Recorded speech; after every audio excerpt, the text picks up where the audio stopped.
Rain drummed on the roof of the police car as Detective Rashawn Jameson pulled up to a modest one-story house on Meadowbrook Avenue. The sirens of patrol cars cut through the pre-dawn silence of the southern Sacramento neighborhood. Rashawn reached for his worn notebook and sighed. The dispatcher's call had torn him from his first full night's sleep in 3 days. "Hey, Jameson," Officer Parker, a young patrolman with red eyes from lack of sleep, called out to him. "A neighbor found a body. She says she heard screams all night." Rashawn pulled on his gloves and smoothed his short, curly hair. 45 minutes ago, he was eating cereal in front of the TV, and now he was standing in front of another tragedy. 1 year in the Sacramento Homicide Department had taught him that you never get used to the sight of death. "What do we have?" he asked, stepping over the threshold. "A woman, about 40, multiple stab wounds. Domestic violence, we're thinking. Husband on the run." The living room looked normal. A worn sofa, a coffee table with coffee mugs, family photos on the walls, no signs of a struggle. But in the kitchen, everything had changed. Latonia Mayweather lay on the linoleum floor, her dark skin contrasting with the pale blue uniform of a hospital worker. She had 6 stab wounds to the chest and abdomen. Blood had spread across the floor and soaked into her beaded braids. "Time of death?" Rashawn crouched down next to the body. "The medical examiner says between 9 o'clock and 11 p.m. yesterday." Rashawn noticed a broken smartphone near the victim's hand. The screen was covered in cracks, but it was still on. It was showing an Instagram page with a photo of a smiling Latonia in the arms of a young man who looked half her age. "Save the phone as evidence," Rashawn said, "and find me my husband. What's his name?" "DeMonte Mayweather, 50 years old. He's been working at the Walmart warehouse for 15 years. Neighbors say his car was gone around midnight." Rashawn stepped out onto the porch where an elderly woman was shifting nervously from foot to foot. She was wearing an old-fashioned robe and curlers under a rain hood. "Mrs. Johnson, I'm Detective Jameson. Tell me what you saw or heard last night." "I didn't want to get involved," the woman began in a trembling voice, "but they were shouting so loudly. He kept repeating, 'You've disgraced me. Everyone knows now.' And she was screaming that he'd misunderstood. Then it went quiet. Too quiet. Around midnight, I heard him start the car and drive away." "Did you know if they had any marital problems?" "Oh, detective." The woman lowered her voice to a whisper. "They always had problems. DeMonte is quick-tempered, especially when he drinks. Latonia worked in a hospital cafeteria and they were always short of money. He often accused her of embezzlement, even though he spent his paycheck at Leroy's Bar." Rashawn made a note. Leroy's Bar was a well-known establishment on the outskirts of town where local workers gathered after their shifts. By noon, Rashawn had a clearer picture of the Mayweather family. 17 years of marriage, no children, constant financial difficulties. Latonia had worked at Sacramento Memorial Hospital for the past 8 years. DeMonte had 2 arrests for fighting while intoxicated, but no serious offenses on his record.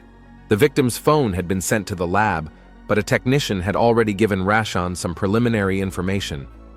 The last Instagram post was yesterday at 8:30 p.m., the one with the young guy. The caption reads, "Found my true happiness. It's never too late to start over." In an hour, the photo had received 27 likes. An address book with a list of contacts was found in the victim's home. One of them, Shakuna Coleman, was marked as best friend with 3 hearts drawn next to it. Rashawn decided to visit Shakuna after lunch. She lived 15 minutes away, in a similarly modest neighborhood. Shakuna opened the door, holding a small child in her arms.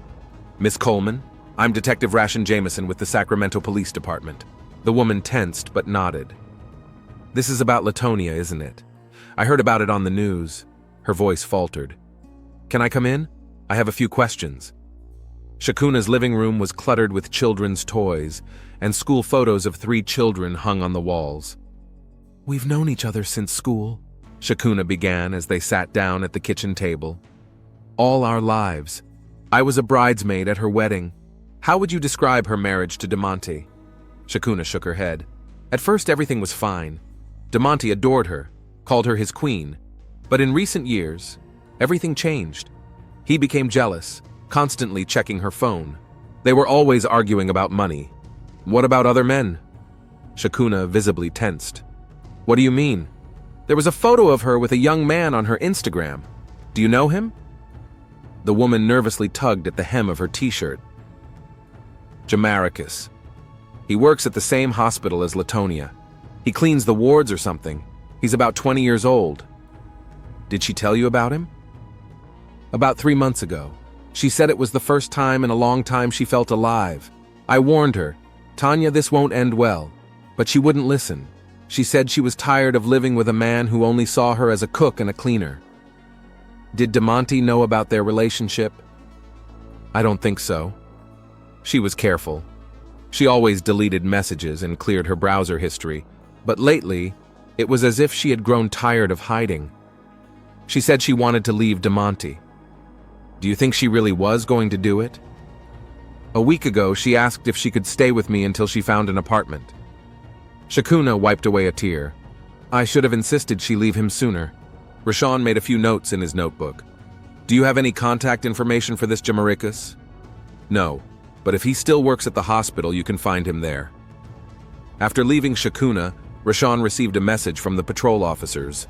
DeMonte's car had been spotted in the parking lot of Leroy's bar. Rashawn immediately headed there. The bar was located in a shabby building with a neon sign that was in dire need of repair.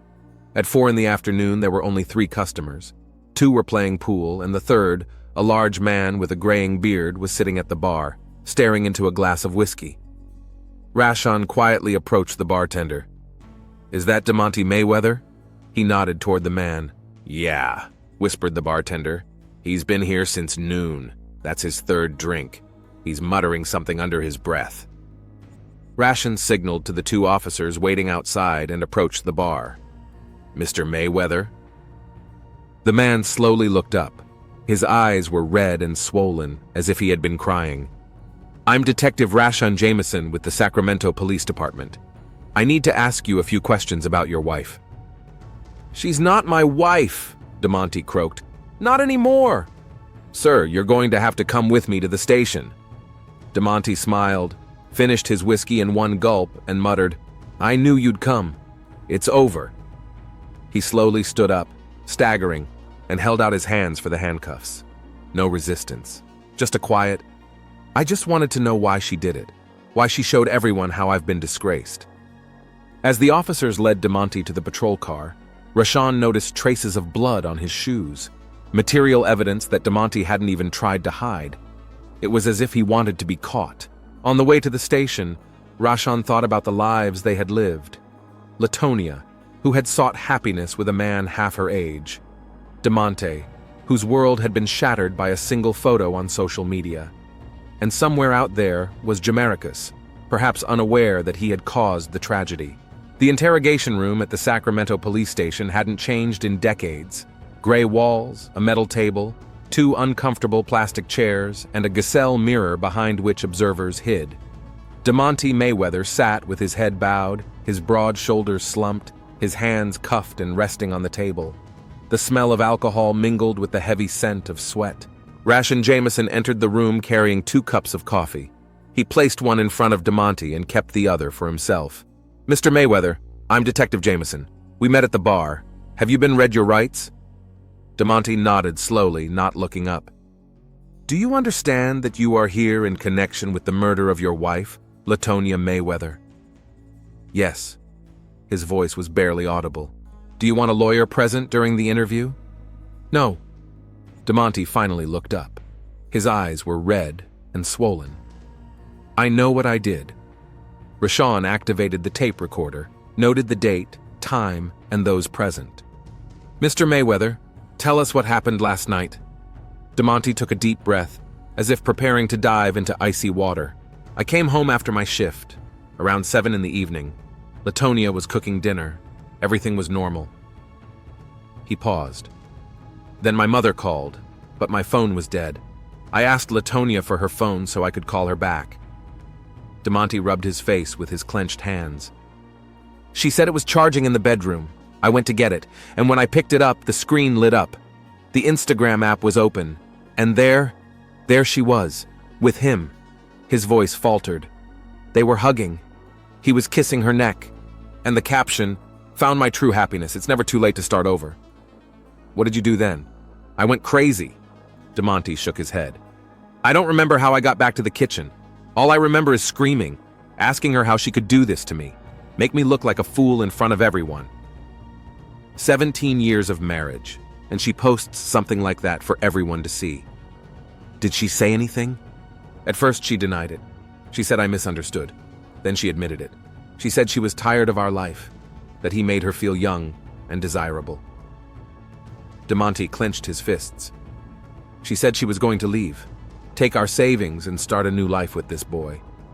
And then you took the knife? DeMonte closed his eyes.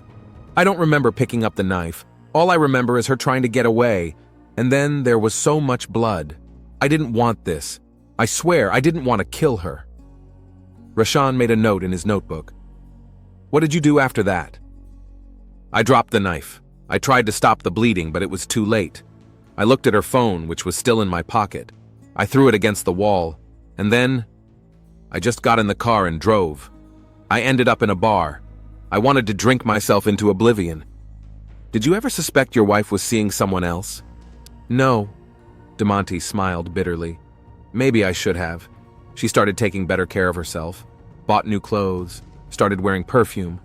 I thought it was because she'd recently gotten a promotion at the hospital.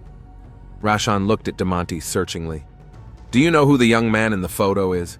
I've never seen him before. Some kid. He can't be more than 20. His name is Jamaricus Brookins. He works at the same hospital as your wife. DeMonte stared at the detective. Have you found him yet? We're working on it. Rashawn stood up.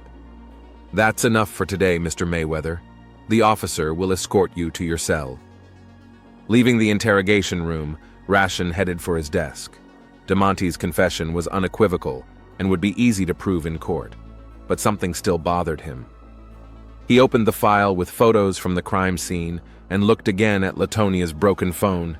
According to DeMonte, he threw it against the wall after the murder, but the phone was found next to the victim's body. The tech department had already sent a preliminary report on Latonia's social media activity. Rashawn looked it over, making notes. Her Instagram page wasn't very active. Photos of food, selfies at work, occasional quotes about positive thinking. Until yesterday, there were no signs of a romantic relationship with anyone other than her husband. Rashawn decided to meet with Jamaricus Brookins in person. Information from the Sacramento Memorial Hospital Human Resources Department confirmed that 20-year-old Jamaricus had indeed been working there as an orderly for the past 8 months, part-time while attending a local college. At 2 o'clock in the afternoon, Rashawn was already at the hospital. The administrator led him to a small staff lounge where Jamaricus was waiting for him, a thin young man with neat dreadlocks and a nervous look. Mr. Brookins, I'm Detective Jameson. Thank you for agreeing to talk to us. Jamaricus nodded tensely. His hands, resting on his knees, were shaking noticeably. I heard what happened to Latonia. Is it true that her husband? Yes, we have a suspect. Rashawn took out his phone and showed him a screenshot of a photo from Instagram. Do you recognize this picture? Jamaricus nodded, his eyes filling with tears. Yes, that's me and Latonia, in Southside Park about 3 months ago. Tell me about your relationship with Mrs. Mayweather.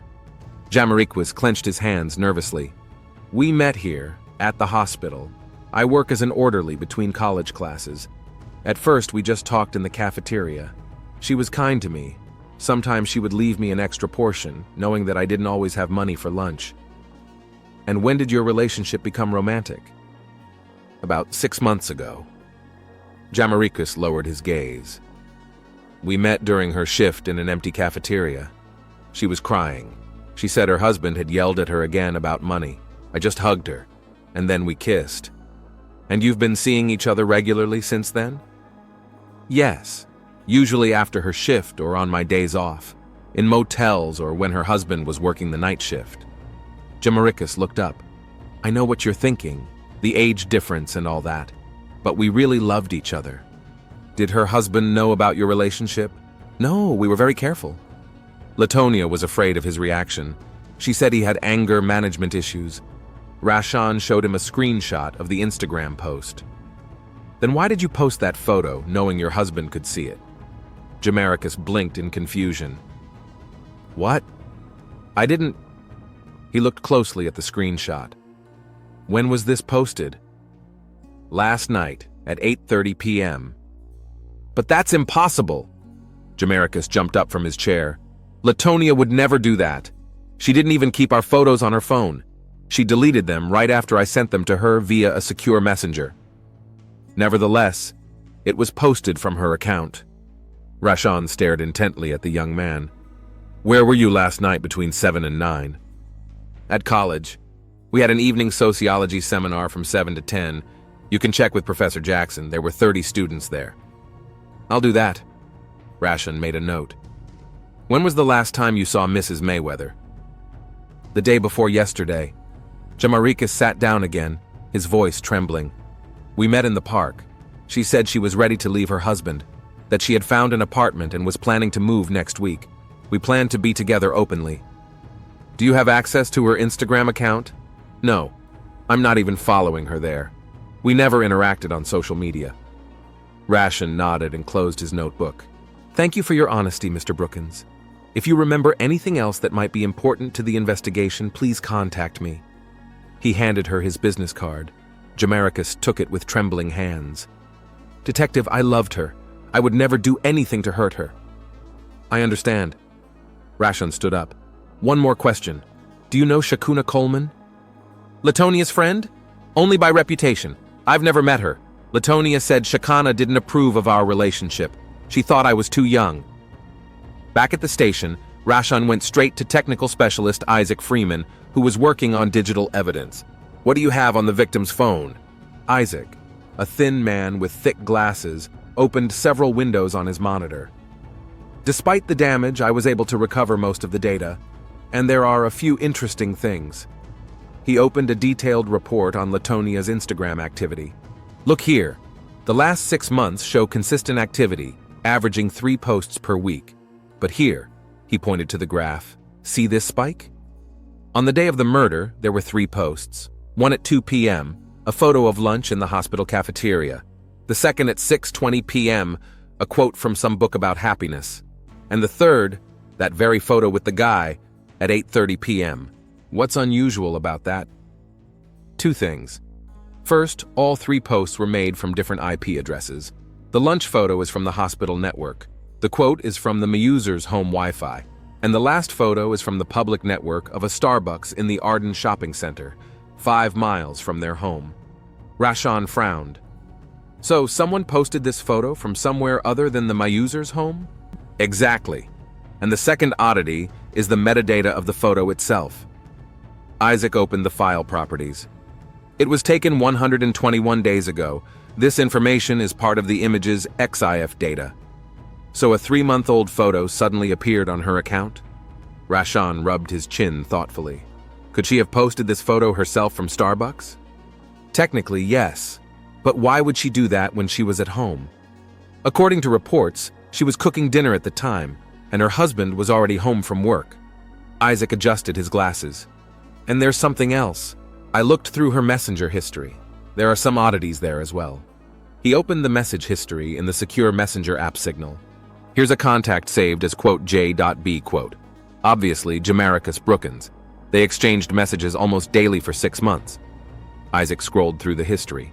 But look at yesterday. At 6:50 p.m., she sent him a message.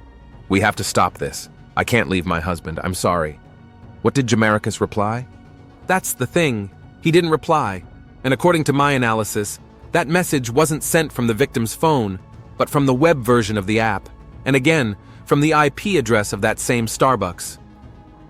Rashan studied the screen closely.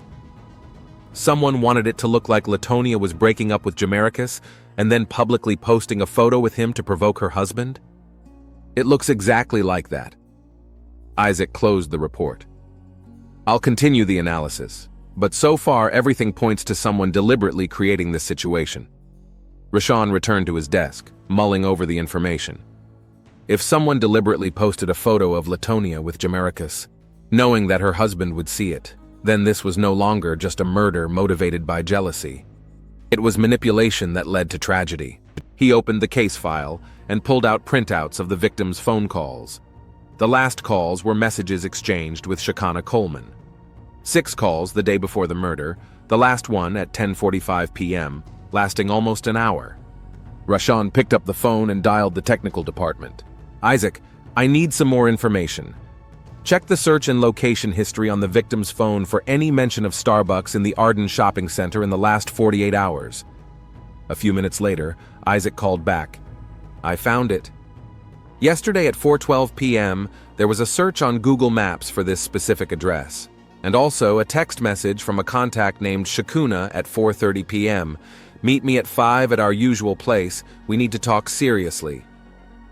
Rashawn frowned. Shakuna hadn't mentioned meeting Latonia on the day of the murder. He opened the victim's phone calendar. There was an entry for yesterday. 5 p.m., coffee with S. He glanced back at the timeline of events. If Latonia met with Shakuna at 5 p.m. at Starbucks, who posted her photo with Jamaricus 3 hours later from the same location? And why did the photo that provoked the murder appear online just an hour before the tragedy, even though it was taken much earlier? The morning of the third day of the investigation began for Rashawn Jameson with a cup of strong coffee and a stack of new reports. Outside the station window, a light rain was falling, turning the streets of Sacramento into a gray canvas, dotted with umbrellas of people rushing to work. Rashawn laid 3 photos on the table: the crime scene with Latonia's body, a screenshot of the ill-fated Instagram post, and a photo of Shaquana Coleman from the police database. His intuition, honed by years of police work, told him that the victim's friend knew more than she was saying. He called the tech department. "Isaac, what's the status on the surveillance cameras at the Arden Shopping Center Starbucks?" "I'm already on it." The sound of typing could be heard over the phone. "I got the footage from yesterday. I'm looking at the period from 5 p.m. to 9 p.m. Let me know if you see Latonia or Shaquana there." The next call was to Sacramento City College, where Jamaricus was a student. Professor Jackson confirmed that the student had attended a seminar from 7 p.m. to 10 p.m. What's more, Jamaricus gave a presentation at around 8:30 p.m., which was exactly when the photo was posted on Instagram. "We're in luck, Detective," said the professor. "We have a video recording of the class for students who couldn't attend. I can give you a copy." Another alibi was confirmed. Jamaricus couldn't have posted the photo while he was in the college auditorium in front of 30 witnesses and a surveillance camera. Rashawn's phone rang. It was Isaac. "I found them on the recording. Latonia and Shakuna met at Starbucks at 5:05 p.m. Judging by the video, the conversation was tense. Latonia left at 5:47 p.m., looking upset. But here's the interesting thing. Shakuna stayed. She sat at the same table until 8:50 p.m., constantly typing something on her phone. Did you check her activity at the time the photo was posted? That's exactly what I noticed. At 8:28 p.m., she takes her laptop out of her bag, opens it, and types something for about 3 minutes. Then she closes the laptop, orders another coffee, and stays for another 20 minutes before leaving. Rashawn tapped his pen on the table, thinking about the information. Could she have logged into Latonia's account and posted the photo? Technically, yes, if she had the password. And here's something else. I checked Latonia's phone. It has passwords for all her accounts saved in the password manager. If Shaquana had access to her phone, she could have copied them. Do we have grounds for a search warrant for Shaquana's home and to seize her phone and laptop? I think so. The camera footage and the discrepancies in her statements are enough. An hour later, Rashawn was standing at Shakuna's door with a search warrant. The children were at school, and the woman answered the door alone, clearly nervous. "What's going on, Detective?" Her voice trembled as the team of officers began searching the house. "Miss Coleman, we need to ask you a few more questions about the day Latonia died." Rashawn held a copy of the warrant in his hands. "This includes examining your phone and laptop." Shakuna paled and instinctively grabbed her pocket where her phone was. "Why? I already told you everything I know." "Really?" Rashawn looked intently into her eyes. "You didn't mention that you met Latonia at Starbucks on the day she died." Shakuna lowered her gaze. I forgot. It was just a regular coffee date with a friend, nothing special." "And you stayed there until 9 o'clock in the evening after Latonia left?" The woman froze, realizing that the detective knew more than she had thought. I had things to do. I was working on a project for the kids. I volunteer at their school. One of the officers approached Rashan with Shakuna's laptop. "Detective, we found this in the bedroom, and the phone too." Rashan nodded. "Miss Coleman, we're going to have to confiscate these devices for examination, and I'd like you to come with me to the station for further questioning." On the way to the station, Shakuna sat silently, nervously fiddling with her seatbelt. Her confidence melted away with every passing minute. In the interrogation room, she looked completely different from when they first met. Small, frightened, cornered. "Miss Coleman," Rashan began, turning on the recording. "Tell me about your relationship with Latonia Mayweather." "We've been best friends since childhood." Shakuna fiddled with the silver bracelet on her wrist. "I already told you that. What about your relationship with DeMonte Mayweather?" The question caught her off guard. She flinched, her eyes widening. "What do you mean? He's my friend's husband. Was her husband." "Just friends?" Rashan placed a photograph on the table. "We found several hundred messages between you and DeMonte on your phone over the last 3 years. Some of them were quite personal." Shakuna covered her face with her hands. "It's not what you think." "No? Then explain this message from you 2 weeks ago. If she weren't standing between us, we could be together. You deserve someone who truly loves you." Tears rolled down the woman's cheeks. "I loved him. I always have. Even before they got married." Her voice trembled. "But he chose her. Latonia was always prettier, more confident. All the guys chose her." Rashan made a note in his notebook.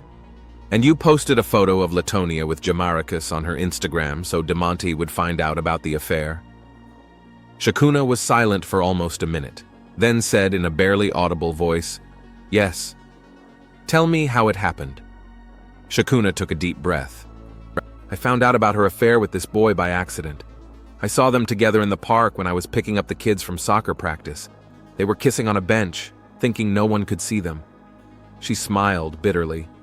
"I took a photo on my phone, just in case." "And when did you decide to use that photo?" "A month ago, Latonia started telling me she was going to leave DeMonte, that Jamaricus made her feel alive." Shakuna clenched her fists. She was going to throw everything away for a boy who was old enough to be her son. And DeMonte, he would have been left alone, broken. I couldn't let that happen. What happened on the day of the murder? We met at Starbucks. I begged her to reconsider, not to destroy her family. I told her that if she left for Jamaricus, she would lose me as a friend. Shakuna wiped away her tears. She just laughed. She said she didn't need a friend who didn't support her, that she had lived for others for years, and now she wanted to live for herself. "And then you decided to destroy her relationship with Jamaricus?" "Yes. When she left, I stayed at the cafe. First, I sent a message to Jamaricus from her Signal account. Then I posted a photo of us on Instagram with a caption that I knew would enrage DeMonte." "How did you gain access to her accounts?" "We had been friends for 25 years. I knew all her passwords. We always shared them in case we lost our phones." Rashan tapped his pen thoughtfully on the table. "Do you realize that your actions led to Latonia's death?" Shakuna covered her face with her hands, her shoulders shaking with sobs.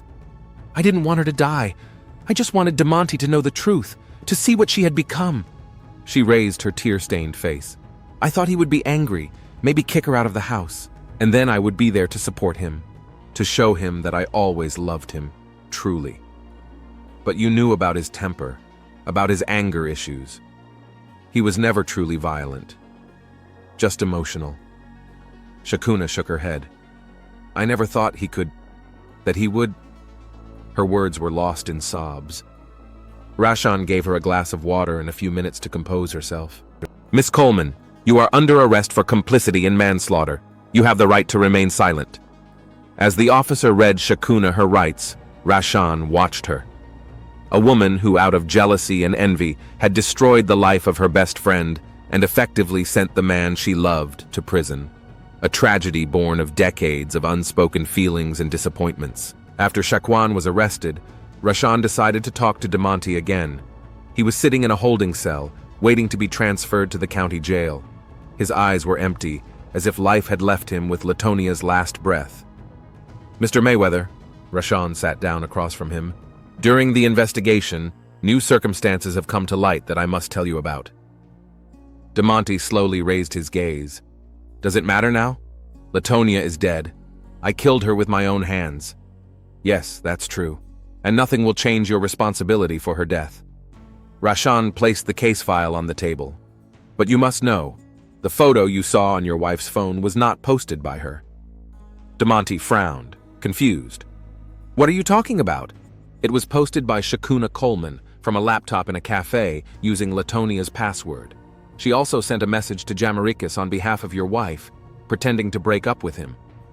Demonsty's face showed shock. Shakuna? But why? She confessed that she had been in love with you for years. She knew about Latonia's relationship with Jamaricus and decided to use it to destroy your marriage.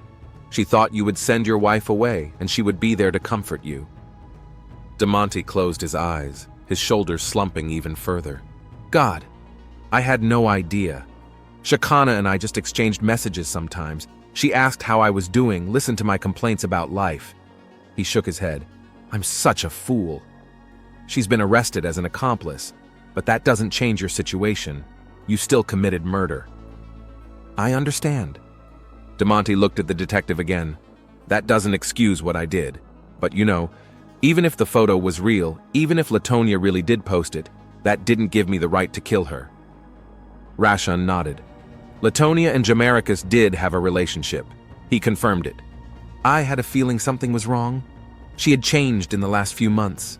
She became distant, often stayed late after work. Instead of talking to her, trying to understand, I just got angry. I demanded more money in the accounts, reproached her for every penny she spent. I probably pushed her into the arms of another man. That still doesn't justify cheating. No, but it doesn't justify murder. DeMonte looked at his hands. You know what the worst part is? The moment I saw the knife in her body, I wanted to take it all back. I wanted to say we could talk, that I'd try to understand. But it was too late. Just a few seconds of anger, and her life was over. Hers and mine. Rashawn closed the folder and stood up. The court will take all the circumstances into account. Manslaughter in the heat of passion will give you a chance to get out someday. I'll never be free, detective. DeMonte looked at his cuffed hands. Now my prison will always be with me, even if these walls disappear. Returning to his desk, Rashawn finished the case report. In the status column, he wrote, Solved. Latonia Mayweather was killed by her husband, DeMonte Mayweather, who confessed to the crime. Shakuna Coleman was arrested as an accomplice for incitement leading to the murder. But that was only the official version. In reality, it was more complicated. A tangled web of love, betrayal, jealousy, and revenge. A story in which there were no right or wrong, only victims of their own passions and mistakes. When Rashawn handed in his report, his boss, Captain Harris, asked him, Good work, Jameson. Just 3 days, and the case is closed. Feel satisfied? Rashawn looked at the photos on the table. Latonia, DeMonte, Shaquan, and Jamaricus. 4 lives destroyed in an instant. No, Captain. There are no winners in cases like this. As he left the station, Rashawn looked up at the gloomy Sacramento sky. The rain had finally stopped, but the air was still heavy with moisture. Thunder rumbled in the distance, promising another storm.